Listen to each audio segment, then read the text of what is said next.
This is News 8 Now at noon.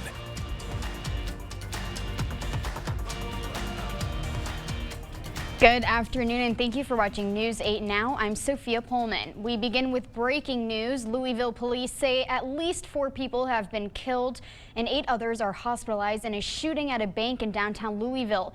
Authorities say the shooter, who may have been a former bank employee, is also dead. 2 police officers are among the wounded. Christian Benvenidez reports. The deadly shooting erupted at a bank in downtown Louisville, Kentucky. Within 3 minutes of being dispatched, officers arrived on scene and encountered the suspect almost immediately, still firing gunshots. Officers exchanged gunshots with that suspect, and ultimately that suspect did die at the scene. We believe this is a lone gunman involved in this that did have a connection to the bank. Caleb Goodlet's wife works inside the building. I got a call from my wife panicking that she was locked in the vault, that there was an active shooter in the building. She took shelter inside along with other terrified workers. They had a phone inside the vault. She was able to reach me. I haven't heard about her co-workers yet or anything, but I have talked to her and seen her. She's fine. The incident comes just 2 weeks after the deadly school shooting in Nashville that claimed 6 lives. At least 4 more victims were confirmed to be deceased inside the location. Our community will continue to come together. We will find ways to love and support one another and the families and friends who have been directly impacted. Authorities are asking the public for any information related to this latest shooting as they begin their investigation. Christian Benavides, CBS News. Kentucky's governor gave an emotional response to the incident, saying he lost 2 of his close friends and another is at the hospital. He asked people to pray for the families of the victims and those who are still fighting. La Crosse firefighters rescued 1 person and a dog from a house fire early this morning. The La Crosse Fire Department said in a release that around 5 this morning, the department responded to a fire at the 500 block of Caledonia Street. La Crosse Fire posted a time lapse of the response on its Facebook page. The release says the house had major damage and the fire displaced 2 people. The dog required life-saving care. The cause of that fire is still under investigation. Residents of a tiny town in Wisconsin were mourning over the weekend, struggling to understand how one of their own lost their life right before Easter. David Schumann shares the story of their sorrows.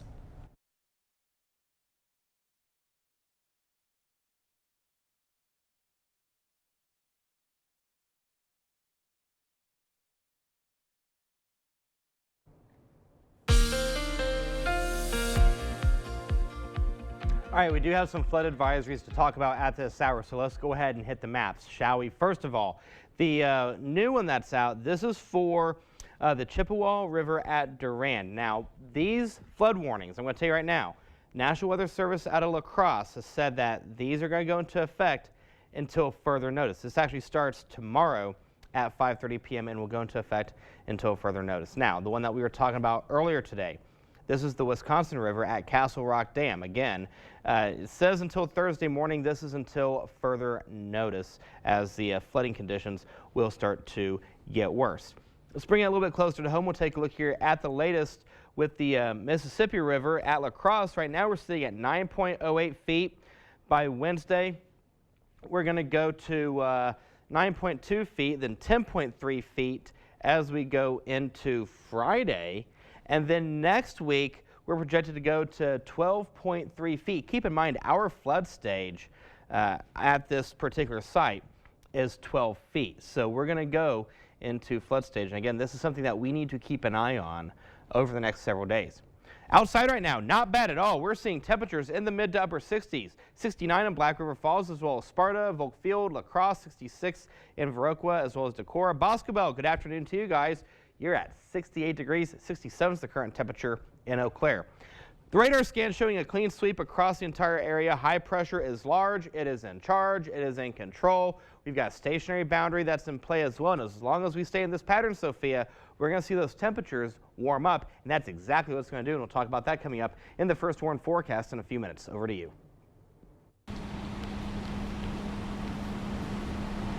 The town of Bergen and village of Stoddard have issued a burning ban effect immediately. This means burning materials outside is prohibited. That includes burn piles, burn barrels, and all campfires. Every Wisconsin county in our viewing area is under a very high fire danger level right now. You can check your county's fire danger levels on the DNR's website. Onalaska Fire Chief Troy Goody will retire after 34 years in May. He started as a volunteer in 1989, was hired full-time in 1993, and was promoted to fire chief in 2020. He says two of his standout accomplishments were the local high school fire and EMS academy and the town of Onalaska Fire Service agreement. The city of Onalaska are reviewing his job description and will search for a new chief in the coming weeks. Goody's last day as chief will be May 2nd. Coming up on News 8 Now, Super Mario blasted off at the box office this weekend. We'll have a look at those numbers after the break.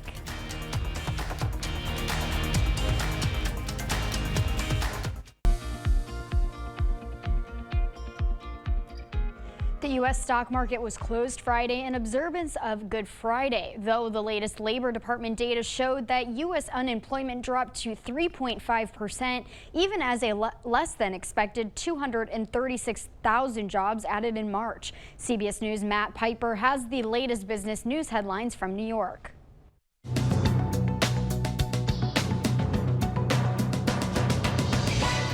Today, the International Monetary Fund and World Bank spring meetings kick off, bringing together finance ministers, central banks, and other leaders from around the globe. Topics on the agenda include climate change, the war in Ukraine, and the effects of the COVID pandemic. The IMF will release its newest World Economic Outlook later this week. The Super Mario Brothers movie had a mega opening, grossing over $200 million at the box office domestically and an estimated $377 million worldwide this weekend. That shatters the previous worldwide record for an animated film opening held by Frozen 2, which made over $350 million in its opening. The film, which is based on the popular Nintendo game, also surpassed Marvel's Ant-Man and the Wasp: Quantumania to become the biggest global box office opening of the year so far. And several headlines out of Tesla over the weekend. Sunday, the company announced it will build a new factory in Shanghai to produce 10,000 Megapack energy batteries per year. Well, back in the U.S., a class action lawsuit has been filed in California by Tesla owners who claim the company's employees internally shared private and embarrassing videos from their vehicles' cameras without their consent. And that comes as federal regulators say they're probing a North Carolina crash after a teenager was hit and injured when a Tesla that may have been operating under a partially automated driving system failed to stop for a school bus last month. That's your CBS News Money Watch report. For more, log on to cbsmoneywatch.com. At the CBS Broadcast Center, I'm Wendy Gillette.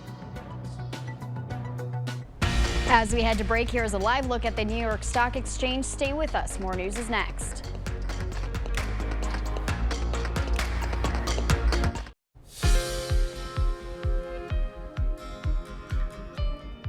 New data could change how doctors treat those with severe COVID-19 infection, plus survivors of colorectal cancer are helping fight the disease in their own families. Bradley Blackburn has more on today's top health stories. COVID-19 continues to cause life-threatening illness for many, but new data published in JAMA Network Open could help people understand which treatments work the best. A clinical trial conducted early in the pandemic found that in the worst cases, the immunosuppressant drug anakinra offered no significant difference in outcomes, including death. But researchers say the drug could play a part in early treatment for patients with less severe cases. Colorectal cancer survivors are helping their loved ones get checked for the disease. A report from BGI Genomics found that 2/3 of people who had colorectal cancer or a family history had taken their family members for screening. Current guidelines say those with family history should get checked starting at age 40 or 10 years before the earliest colon cancer diagnosis in their family. When it's detected early, the 5-year survival rate is 90%.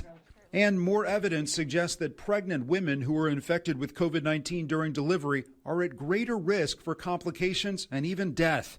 Researchers at the University of Southern California tracked national data from early in the pandemic and found pregnant patients with COVID at delivery were more likely to experience severe respiratory complications, and maternal mortality rates were 10 times higher when compared to uninfected patients. Those are some of the day's top health stories. Bradley Blackburn, CBS News, New York. Here's a look at City Cam 8. Eric is in next with our forecast.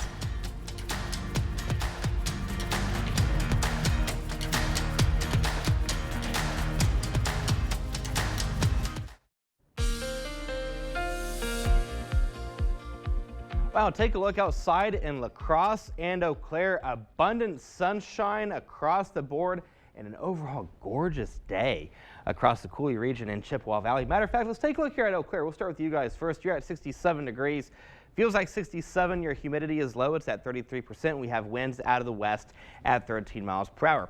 Abundant sunshine in La Crosse. 69 is the current temperature.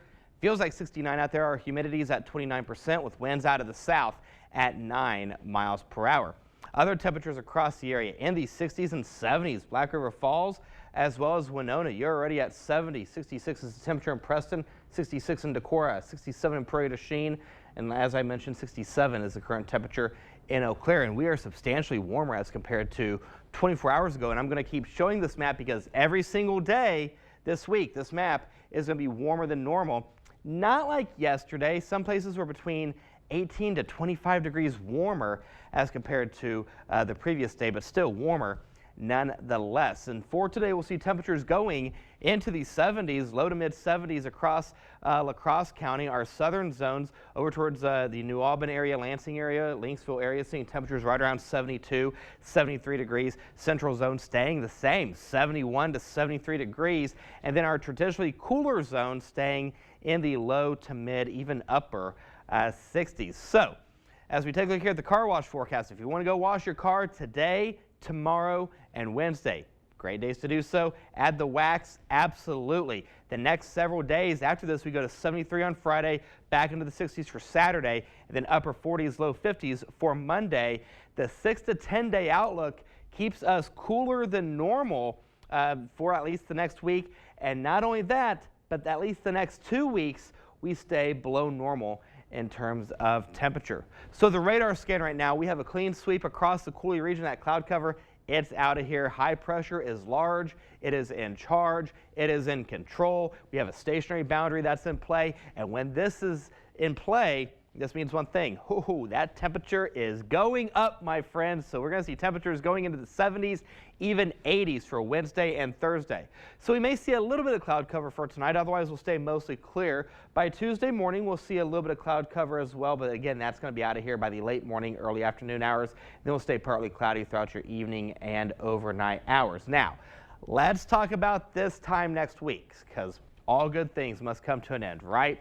So there's that nice dome of high pressure that's in control. Here's Wednesday. It's still in control. By Thursday, it's still here. But notice how it's just slowly chipping away closer to the Coulee region. And then by Saturday and Sunday, that cool air is going to usher in, and that is what's going to drop the temperatures. So the first warn forecast for today, we go to 72 degrees. The clouds, they're out of here. Winds will be out of the south at around 5 to 10 miles per hour. The next 8 days, here we go. We go to 76 on Tuesday. Sunny and 81 for Wednesday, sunny and 80 for Thursday. Then we take the nosedive, Sophia. Thursday or Friday, we go to 73, 64 Saturday, and then upper 40s, low 50s for Sunday and Monday. We will keep the rain chances in the forecast this weekend. Keep in mind, Sophia, our average high for this time of year is 57 degrees. So we are way, like, here's 57, here's where we are. We're just way up there. We're pretty lucky right now. Yes. We'll see how long we can keep this. It could be worse. We could have a foot of snow on the ground. Absolutely. I would prefer this over that. Either or. Coming up on News 8, a special way to celebrate, a look at a Sparta family's Easter sheep and how you can check it out after the break.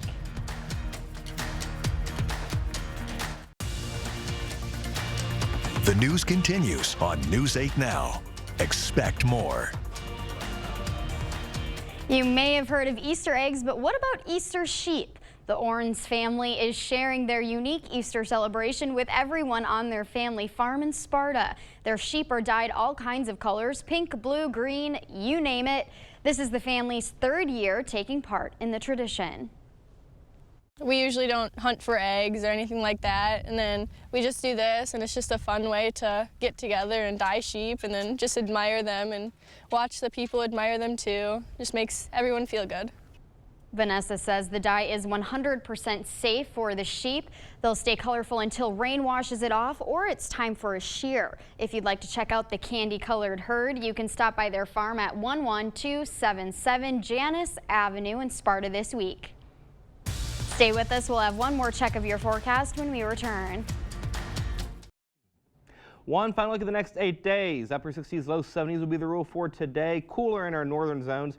Mid-70s for Tuesday, upper 70s, low 80s with abundant sunshine for Wednesday, and then the rain chances pick up for next weekend. Sophia, I'm glad you got the red memo today. Not red. You're red. Well, I'm not red.